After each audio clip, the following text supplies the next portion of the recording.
अस्सलाम वालेकुम दोस्तों, मेरा नाम है साकिब खान और आप देख रहे हैं द मैजिकल माइंड्स। जैसा कि हम सबको पता है, इस बार हिंदुस्तान में बहुत ही ज़्यादा ठंड हो रही है और ठंड की वजह से बहुत सारे लोगों को अपने घरों में गीज़र लगवाना है।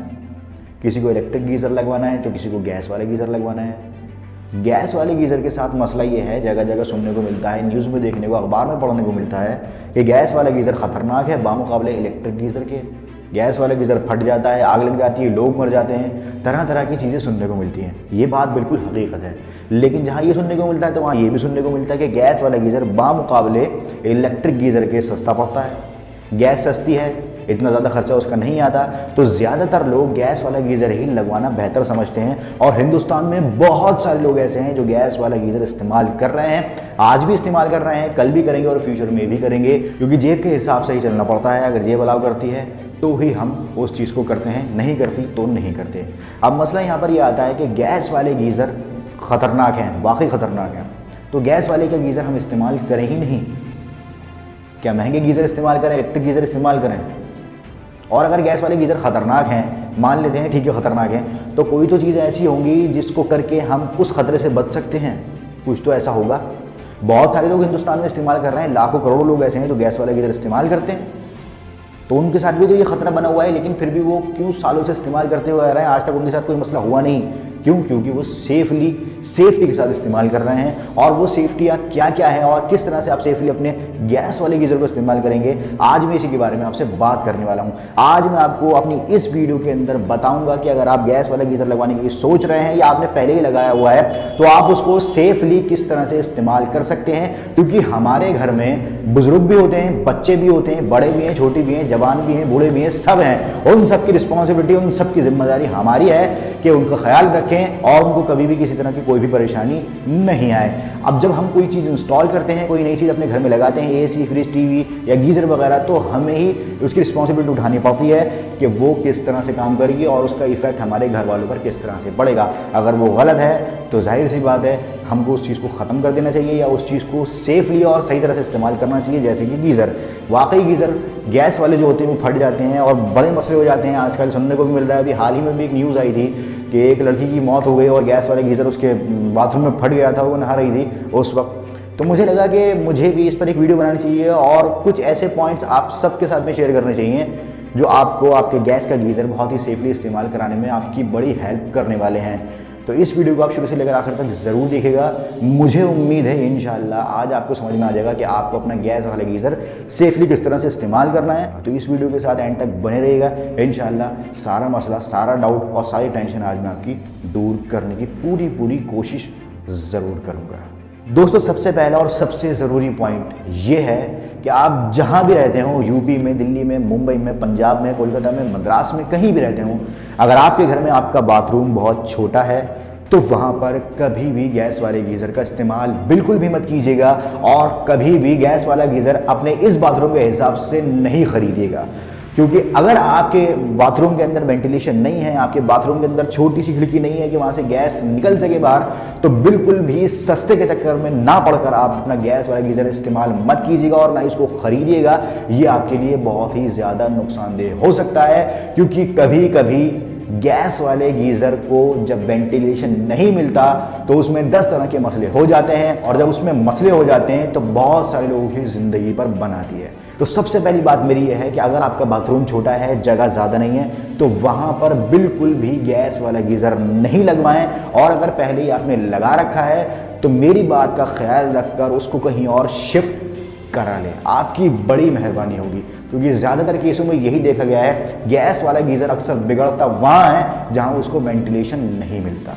दूसरी बात, गैस वाला गीज़र कभी भी बाथरूम में नहीं लगाना चाहिए। गैस वाले गीज़र को हमेशा बाथरूम से बाहर लगाना चाहिए, ऐसी जगह पे लगाना चाहिए जहाँ से हवा आती जाती रहे, उसको वेंटिलेशन मिलता रहे। अगर फिर भी अगर आपके बाथरूम में ही आपका गैस वाला गीज़र लगा हुआ है तो वहाँ पर अगर वेंटिलेशन नहीं है तो वेंटिलेशन करा लीजिए, एक छोटा सा मोखा या एक छोटी सी खिड़की खुलवा लीजिए और उसके अंदर एक एग्जॉस्ट फैन लगवा लीजिए ताकि उसकी हवा बाहर जाती रहे और उसको वेंटिलेशन मिलता रहे और उसकी सारी गैस बाहर जाती रहे, आपके बाथरूम में नहीं भरे। अगर आपके गैस वाले गीज़र में से आपको स्मेल आ रही है गैस की, तो आप बिल्कुल भी उसका इस्तेमाल ना करें, बल्कि सिलेंडर को बंद कर दें और बंद करने के बाद अपने घर के सारे खिड़की दरवाजे खोल दें और अपने घर का कोई भी स्विच इस्तेमाल बिल्कुल भी ना करें। जब तक आपकी वो स्मेल आपके घर से नहीं निकल जाती तब तक ऐसा बिल्कुल भी ना करें। ये गलती अक्सर सभी करते हैं, जब भी नहाने जाते हैं तो उसी वक्त अपने गैस वाले गीज़र को ऑन करते हैं और उसके बाद नहाना शुरू कर देते हैं। गीज़र भी चालू रहता है, गर्म पानी हाथों हाथ आता रहता है और नहाते रहते हैं कंटिन्यूसली। ऐसा भी देखा गया है कि जो ऐसा करते हैं, लगातार गैस वाला गीज़र उनका खुला रहता है और वो खुद नहाते भी रहते हैं, उसकी वजह से भी गैस वाले गीज़र के अंदर काफ़ी परेशानी हो जाती है, ओवर हीटेड हो जाता है और उसकी वजह से वो ख़राब भी हो सकता है, फट भी सकता है। अगर मैं साफ अल्फाजों में कहूँ तो 10 तरह के मसले भी क्रिएट उसकी वजह से हो सकते हैं। तो इस बात का खास ख्याल रखिएगा। आप गर्म करें पानी, कोई मसला नहीं है। जब आपका पानी गर्म हो जाए, अच्छा खासा गर्म हो जाए, तो आप उसको बाल्टी में निकाल लीजिए, नल खोल लीजिए और उसके बाद बाल्टी जब आपकी भर जाए तो उसको बंद कर दीजिए। खोलिए नहीं, बंद कर दीजिए, क्योंकि वो होता रहेगा, गर्म होता रहेगा और उसके बाद फिर वो 10 मसले खड़े कर सकता है। ये एक सेफ्टी टिप है आपके लिए, खास ख्याल रखिएगा इस बात का। माना कि बहुत सारे गीज़र ऑटोमेटिक भी होते हैं, जब एक हीट उनकी ऊपर हो जाती है, लेवल से ऊपर हो जाती है, जब एक लिमिट उनकी होती है हीट की, उस लेवल से हीट ज़्यादा अगर हो जाती है तो ऑटोमेटिकली बंद हो जाते हैं। लेकिन फिर भी टेक्नोलॉजी पर हमें अक्सर पूरा निर्भर नहीं होना चाहिए। कभी भी, कहीं भी, कैसे भी, किस जगह भी फेल हो सकती है सारी टेक्नोलॉजी। और जैसे हम सब इंडियन हैं और इंडियन होते हैं जुगाड़ू, हर चीज़ में जुगाड़ लगा लेते हैं, हर तरह का मसला अपना हल करा लेते हैं जुगाड़ लगाकर। ऐसे ही जुगाड़ हम कहीं ना कहीं सिलेंडर के साथ भी कहीं ना कहीं लगाते हैं। मैंने खुद देखा है कई जगहों पर कि जब सिलेंडर ख़त्म होने वाला होता है तो वो सिलेंडर को क्या करते हैं, वो सिलेंडर को लिटा देते हैं। मैंने खुद कई घरों में देखा है, कई दुकानों पे देखा है, चाय की दुकानों पे, कि जब सिलेंडर खत्म होने वाला होता है तो वो सिलेंडर को लिटा देते हैं और उसके बाद चूल्हा खोलते हैं और चूल्हा जल जाता है आराम से। क्यों? ऐसा नहीं करना चाहिए।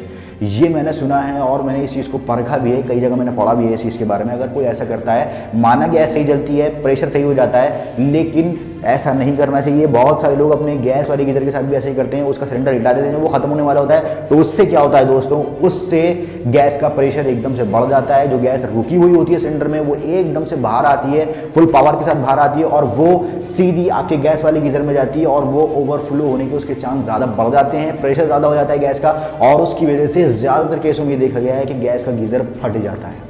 इस बात का भी आप खास ख्याल रखिएगा कि गैस का सिलेंडर हमें कभी भी लिटाना नहीं चाहिए, चाहे हम अपने किचन में इसको इस्तेमाल कर रहे हो या गैस वाले गीज़र में इस्तेमाल कर रहे हो, या अगर हम किसी दुकान पे चाय बेचते हैं या हमारा होटल है तो वहाँ पर भी हमको ये चीज़ें नहीं करनी चाहिए। जगह जगह जुगाड़ काम नहीं आते, कहीं जगह मसला ख़राब भी हो जाता है। दोस्तों, गैस वाला गीज़र लगवाने के बाद हमको वक्त पर उसकी सर्विस का भी खास ख्याल रखना चाहिए। जब वक्त हो जाए, हमें लगे कि हाँ उसकी सर्विस होनी है और इस डेट को सर्विस होनी थी, उस डेट में हमें सर्विस ज़रूर करानी चाहिए, क्योंकि सर्विस बहुत ही ज़्यादा इंपॉर्टेंट है गैस वाले गीज़र के लिए। क्योंकि अक्सर गैस वाले गीज़र का जो वॉल होता है, जहाँ से गैस प्रोवाइड की जाती है सिलेंडर से गैस वाले गीज़र के अंदर, वो अक्सर लीक कर जाता है और उसकी वजह से गैस बाहर लीक होने लग जाती है।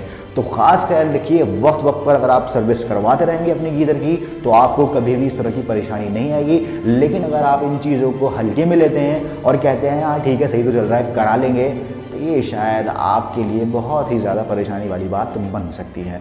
अभी फ़िलहाल कुछ नहीं हुआ, लेकिन बुरा वक्त आने में और बुरी चीज़ होने में टाइम नहीं लगता। तो इस बात का भी खास ख्याल रखिएगा। मैंने कहा था ना आपसे कि घर में बच्चे भी होते हैं, बूढ़े भी होते हैं, बुजुर्ग भी होते हैं, तो उन सब की रिस्पॉन्सिबिलिटी और उन सब की जिम्मेदारी हमारे खुद की है। तो हमें उन सब चीज़ों का ख़ास ख्याल रखना चाहिए। हमेशा जब भी गैस वाला गीज़र आप ख़रीदें तो बड़ी कंपनी से ही ख़रीदें जिसके पास ISI वाला मार्क हो, और जब आप उस कंपनी से छोटा या बड़ा गीज़र कोई भी खरीदेंगे तो आपको अच्छी खासी गारंटी और वारंटी दोनों मिलेंगी, और इसके साथ साथ आपका दिल भी इत्मीनान में रहेगा कि मैंने कोई लोकल चीज़ नहीं खरीदी है और मुझे इंशाल्लाह फ्यूचर में कभी भी कोई नुकसान इससे होगा नहीं। और इसके साथ साथ जब आप वो गीज़र कंपनी का लाएं, बढ़िया कंपनी का ISI वाला मार्क वाला लेके आएँ, तो आप उन्हीं के इंजीनियर से उसको इंस्टॉल कराएं, उसको लगवाएं। क्योंकि बहुत सारे लोग खर्चा करते हैं, अच्छी कंपनी का गीज़र ले आते हैं और लगवाते हैं किसी लोकल मैकेनिक से अपने 4 पैसे बचाने के लिए, और लोकल मैकेनिक चालू काम करके जाता है और उसकी वजह से 10 तरह की परेशानियाँ आपके गीज़र के साथ होने लगती हैं और बार बार आपको इस बात का भी एहसास होता है कि मैंने क्यों ये गीज़र ले लिया, मैं तो परेशान हो गया।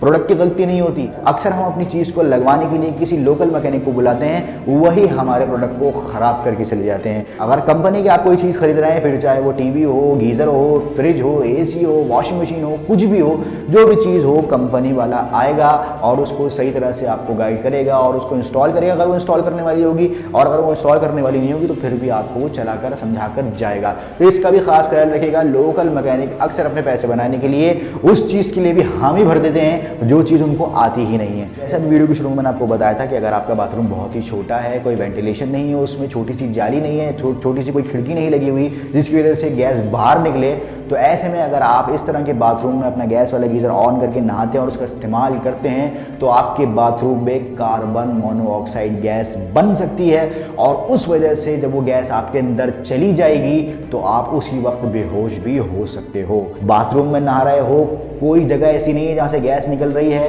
गैस अंदर ही भरे चली जा रही है, कार्बन मोनोऑक्साइड गैस बन रही है और वो आपके सांस की वजह से अंदर जा रही है और आप बेहोश अगर हो गए तो बाथरूम की कुंडी लगी हुई है, शायद गेट तभी खुलेगा जब मसला बहुत ही ज़्यादा बिगड़ जाएगा। और अगर मेरी इस बात पर आपको यकीन नहीं है तो गूगल पर अभी सर्च कर लेना कि हमारे जिस्म के लिए कार्बन मोनोऑक्साइड गैस कितनी ज़्यादा ख़तरनाक साबित हो सकती है। थोड़ा सा इस गैस के बारे में आपको और बता दूं, अगर कार्बन मोनोऑक्साइड गैस आपके जिस्म के अंदर जाती है सांस के दौरान में तो सबसे पहले आप बेहोश हो जाते हैं, और बेहोश होने के बाद अगर आपको फ़ौरन इंस्टेंट ट्रीटमेंट नहीं मिलता तो आपका माइंड कोमा में भी जा सकता है, और इसके साथ साथ आपके जो ब्लड में रेड ब्लड सेल्स होते हैं वो भी आहिस्ता आहिस्ता ख़त्म होने लग जाते हैं। तो एक तरह का ये बिल्कुल जहर समझ लो अपने लिए, और ये जहर आपका गैस वाला गीज़र इसलिए पैदा कर देता है, इसलिए बन जाती है क्योंकि आपके बाथरूम में कोई भी वेंटिलेशन नहीं है।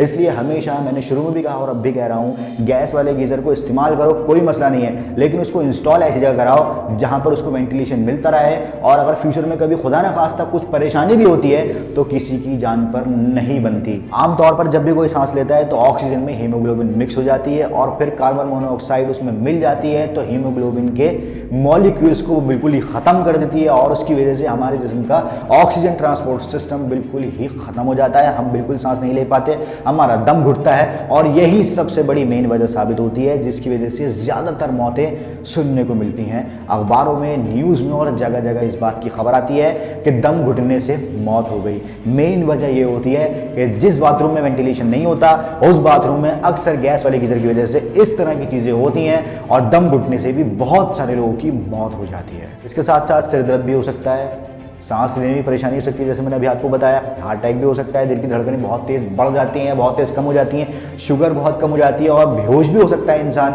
और बेहोशी की वजह से भी उसकी मौत हो सकती है। इसके अलावा धीमतली होने लगती है, दिल चाहता है बस यहाँ से भागो, घबराहट होनी शुरू हो जाती है, तरह तरह की चीज़ होनी शुरू हो जाती हैं, और हमारी आंखों का फोकस बिगड़ जाता है, हम कोई चीज़ सही से देख नहीं पाते, हर चीज़ धुंधली दिखने लगती है हमें, 10 तरह की चीज़ें हो जाती हैं। तो खास ख्याल रखिए जो भी मैं आपको अभी बता रहा हूँ। जिस्म का टेम्परेचर कम हो जाता है, ब्लड प्रेशर बढ़ जाता है, और इसके साथ साथ कार्डियक रेस्पिरेटरी फेलियर भी हो सकता है। तो इन सब बातों का प्लीज़ खास ख्याल रखिएगा। गैस वाला गीज़र इस्तेमाल कीजिए, कोई मसला नहीं है, लेकिन उसकी सेफ्टी आपके खुद के हाथों में है। अगर आप सही से दिमाग से काम लेंगे तो इंशाल्लाह कभी भी फ्यूचर में कोई भी प्रॉब्लम नहीं आएगी। मैं किसी भी गीज़र को बुरा नहीं कह रहा, ना मैं इलेक्ट्रिक गीज़र को बुरा कह रहा हूँ, ना ही मैं गैस वाले गीज़र को बुरा कह रहा हूँ, क्योंकि मैं जानता हूँ हिंदुस्तान में बहुत सारे लोग ऐसे हैं जो बहुत ही ज़्यादा गरीब हैं, वो इलेक्ट्रॉनिक चीज़ ज़्यादातर अफोर्ड नहीं कर सकते, तो उनके लिए गैस वाले गीज़र ही अफोर्डेबल होते हैं, तो इसलिए वो उनका इस्तेमाल करते हैं।